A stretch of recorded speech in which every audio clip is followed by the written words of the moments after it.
আসসালামু আলাইকুম দর্শক, আমাদের নতুন ভিডিওতে আপনাদের সকলকে স্বাগতম।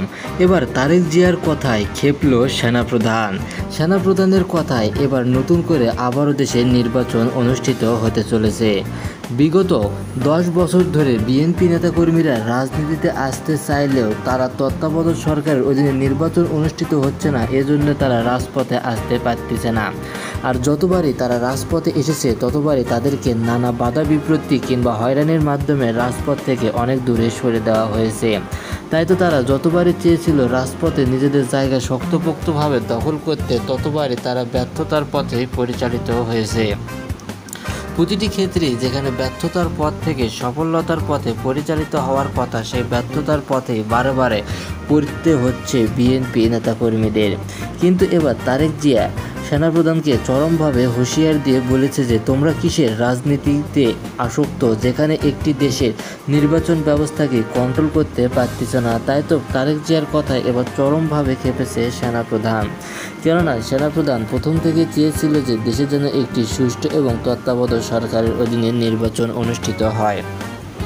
কিন্তু সেই সুষ্ঠু এবং তত্ত্বাবধায়ক সরকারের অধীনে নির্বাচন যতবারই করতে চেয়েছিল ততবারই সেই নির্বাচন ব্যর্থতার পথেই পরিচালিত হয়েছে। কিন্তু এবার সেনাপ্রধানকে যেহেতু এবার তারেক জিয়া হুমকি দিয়েছে, সেহেতু তো তার সেনাপ্রধানের মাথা একটু গরমই রয়েছে।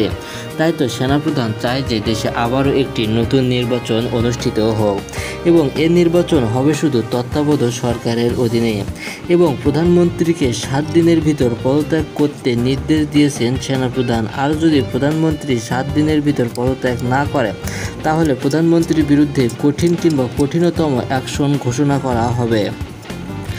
প্রতিটি ক্ষেত্রে যেখানে নির্বাচন ব্যবস্থা নিয়ে বাংলাদেশের রাজনীতিতে একের পর এক ইস্যু আসতেছে, সেখানে সেই ইস্যুর হাত থেকে এবার রক্ষা পেতে পুরো দলকে নিজের মতো করে সাজানো হচ্ছে।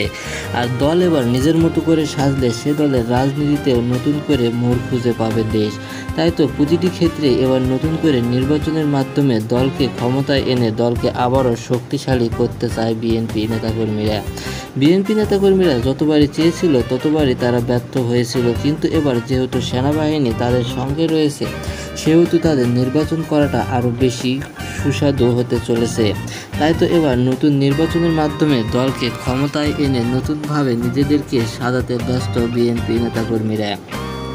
আর বিএনপি নেতাকর্মীদের সঙ্গে যেহেতু সায় দিয়েছে সেনাপ্রধান, সেহেতু তো এবার দেশে নতুন নির্বাচন হওয়া থেকে কেউ রক্ষা করতে